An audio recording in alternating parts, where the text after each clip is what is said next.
One of the greatest things about Faith students is our small groups. Starting on Wednesday, April 22nd for junior high and Sunday, May 3rd for high school, we're beginning a brand new study on Jonah.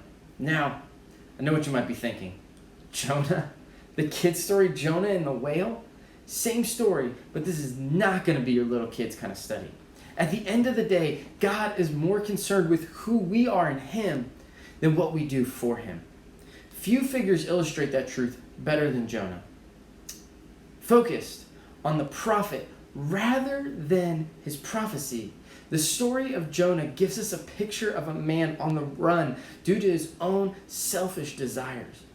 Instead of showing mercy to his enemies, he determined to keep God's grace to himself rather than share it with those he considered undeserving. We want to invite every student, and we hope every student does, join us in this study as we believe everyone will come out of the study changed by the power of the story of Jonah. Watch this trailer to get a sneak peek into what we will learn.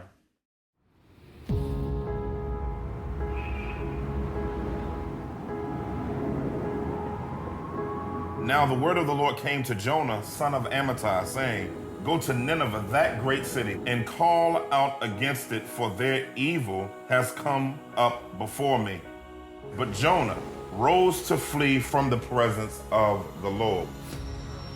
And so Jonah has made a grave error in his judgment for his lack of compassion for broken and lost people. Where do we see that in our church? Where do we see that in our day? Many times we have configured in our minds who God should save and who God shouldn't save based on how comfortable I am with engaging them.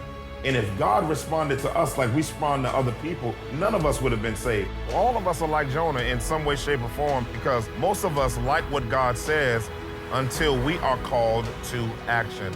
And so God says, I'm going to make sure that the very thing that you're trusting in breaks apart. I pray that God doesn't have to send a storm to get our craziness back on the path that He's called us to be in on.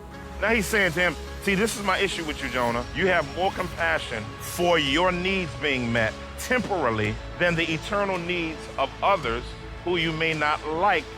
And so it's time for you to rise up.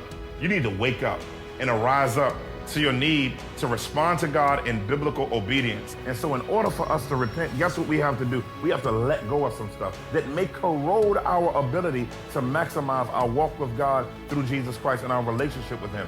Let's make the love of God primary. And because He's loved me, I want to go love others. And I want to go proclaim the greatness of His love to as many people as possible.